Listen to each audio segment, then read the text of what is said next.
The Nigeria Deposit Insurance Corporation, NDIC, has declared a second liquidation dividend of 24.3 billion naira for depositors of the now defunct Heritage Bank, raising total payouts to 70.9 billion naira.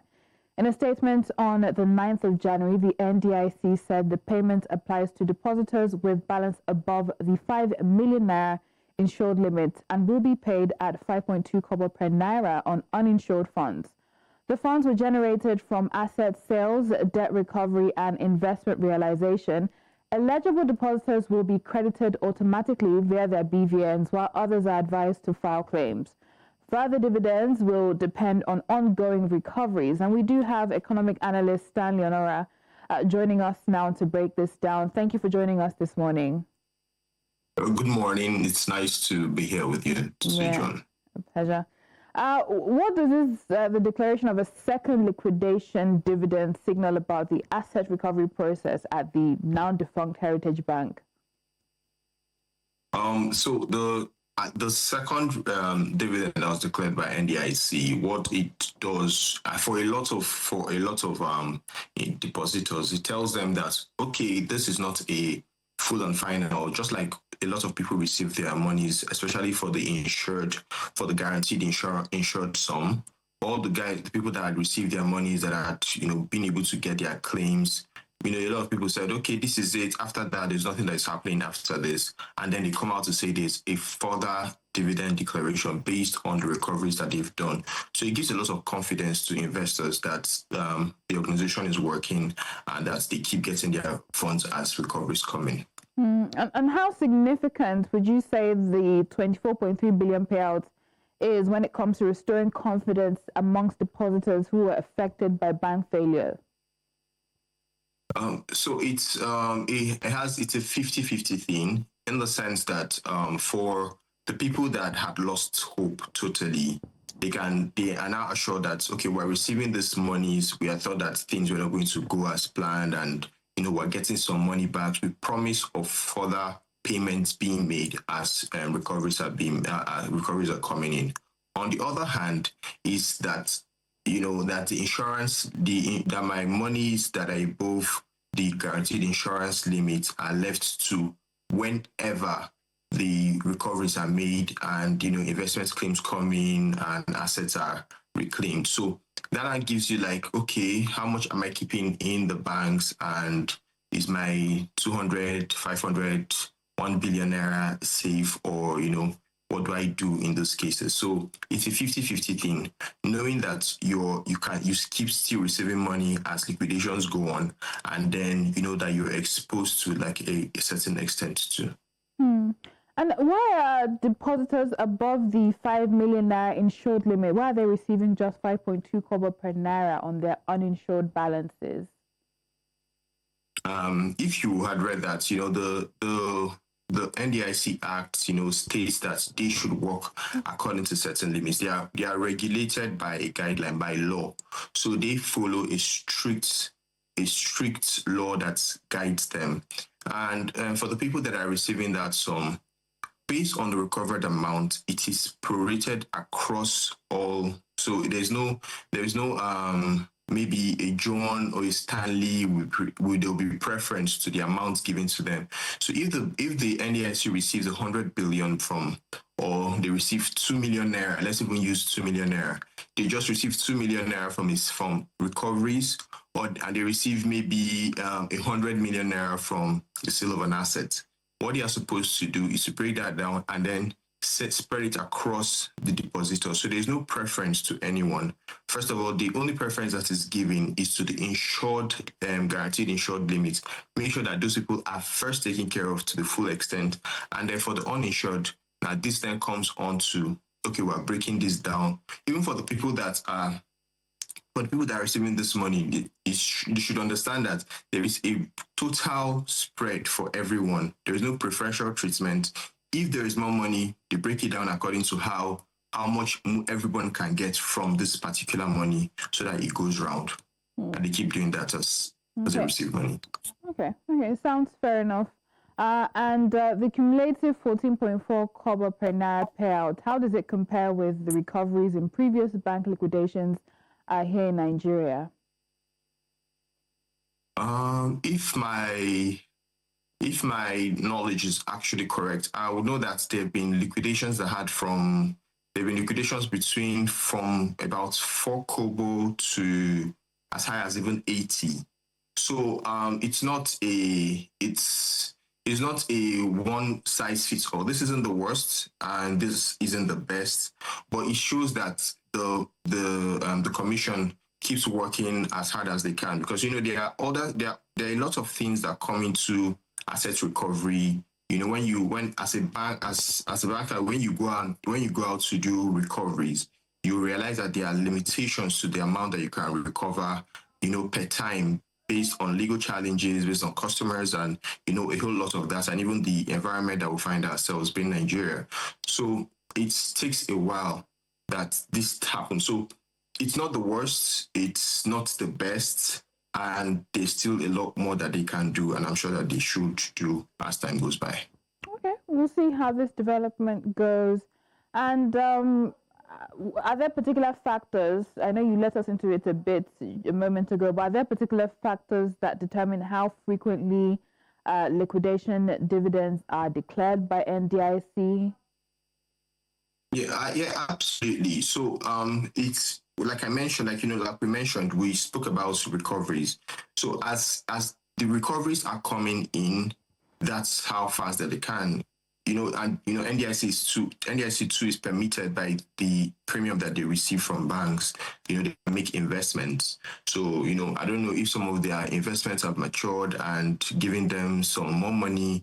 And then the legal challenges with recoveries, you go to someone that is owing maybe the defunct Heritage Bank, and maybe that person has gone to a bank to go and get an injunction from you, or maybe a stay of order or some of those things, and then it prevents you from recovering that asset or liquidating that asset to cash, because you must liquidate to cash first before you can pay out to customers. So all those limitations delay some of the processes where the bank can, the commission can get back some of those funds and then appropriately provide them for depositors that have their monies there in the defunct Heritage Bank. Right. And are there challenges? What challenges would you say the NDIC faces in recovering bad loans and disposing of bank assets? So they will have the same. I would say they will have the same issues that banks have. Generally they operate based on strict collection laws. When you're doing recoveries, so you have the legal system. So the legal system is a process. It's not a go to the court, gets this liquidated by tomorrow, and you get payouts. So it's a process, and then for different loans there are different conditions, and then different customers. Then you even have like a lot of politically exposed people that are owing some of those banks, based on the factor of like Nigeria that you have, this person's connection trying to delay, and then they must recover those assets from such people. So then they need to go to court, they need to make sure that they follow through the legal process, and that can still take a while, trying to delay some of those processes and all. Then documentation, some of those documentations are not there, some of the T's and I's are not clear.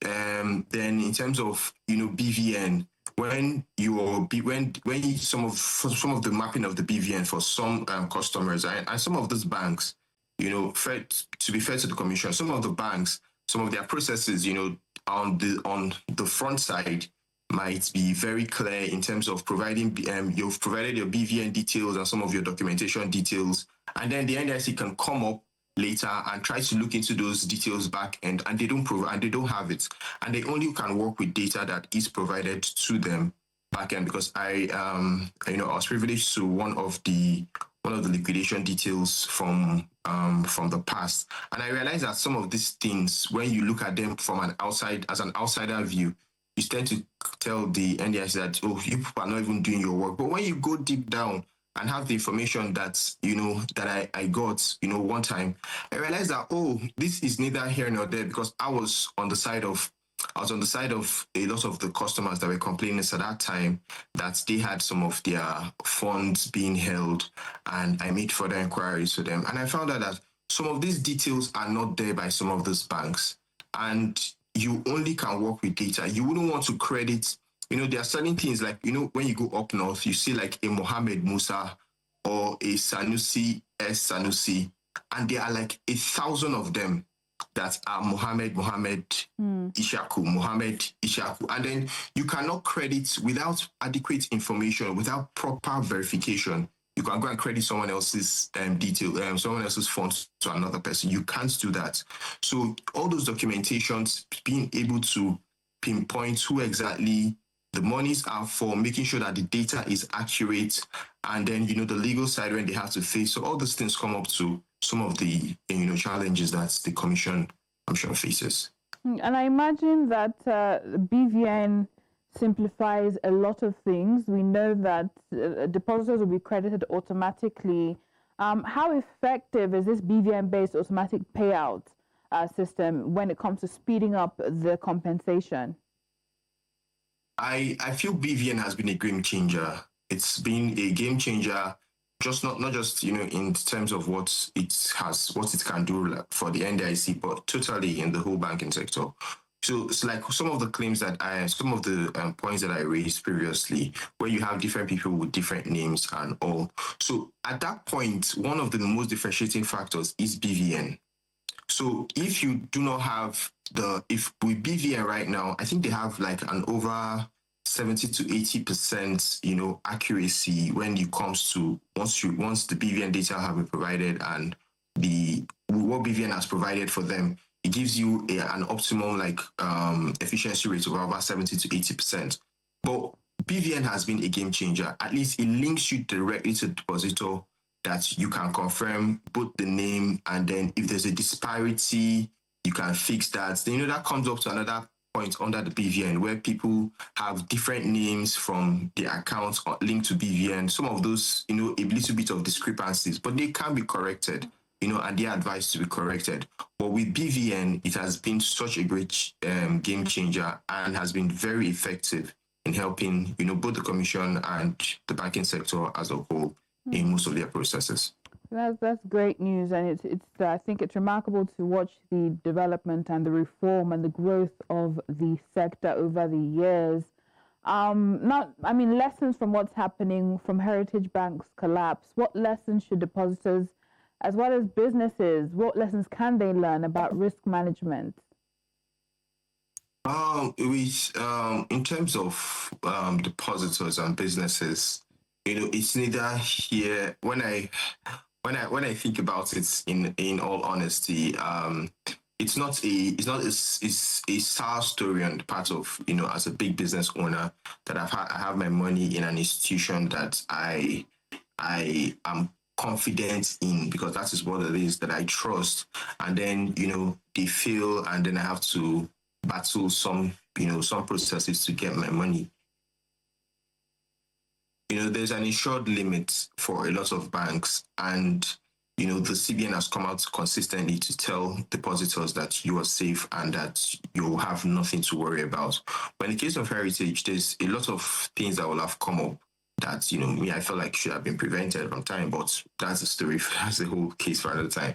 But for most businesses, they should realize that there's a limit. There's a 5 million limit, and they should know how they manage their risk. I would not say, put your money in different banks or any other thing, but you should know at every point that the banks that you're operating with, they are standing. But most importantly, I wouldn't want to base this on depositors, to be fair, because they are doing their own bits, going about their business and going back to the bank to deposit their money. I wouldn't base this. I'll put this more on the regulator side, making sure that every institution that has depositors' funds are tightly regulated, and make sure that their oversight too is very good, because the average man on the streets doesn't have the facilities to go and be looking into banks. So that's their own limitation. I don't have the limit. I have the limitation of not going to look at what I just want to know my bank balance.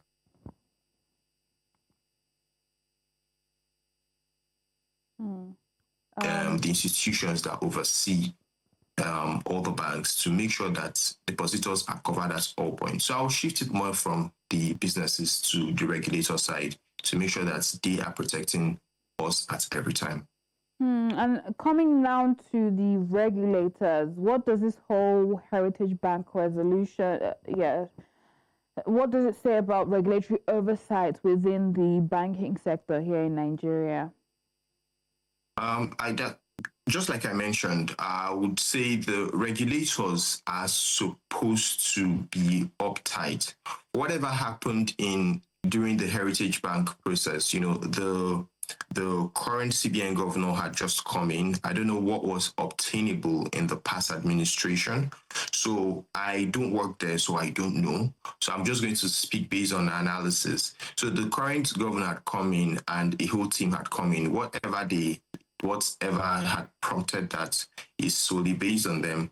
But what I would say is that the oversight must be airtight because the depositors rely solely on the supervision of the regulators from the CBN to the NDIC, making sure that every case is handled and that a bank is failing should, there are stress tests that are carried out regularly by the CBN. There are different auditors going to look into the banks of the books. I don't know if some of these cases were not found out early, or if some of the stress on the banks were not discovered early to have even corrected it, to even have prevented a failure in the first place. So I would say that the regulators, as learning from that, I'll just take that as a learning point, should make sure that going forward, that their regulations are airtight and that some of the stress that the banks might be going through early are identified and prevented from time. I don't want to hear about a bank liquidation anytime in the future again, so that it makes sure that if there's anyone that needs to merge, if there are mergers and acquisitions that need to happen, you facilitate that. If there are people that need to raise capital and even cannot raise capital and you need to get investors to buy them over, you can do that early on so that it doesn't get to the point where you are now forced to, to revoke licenses. So I think it's on the part of the regulator to do their best at every time to ensure that depositors are protected. Right. And looking at this whole situation, the payout, how do you see influencing depositors' behavior when it comes to trust in smaller banks going forward? For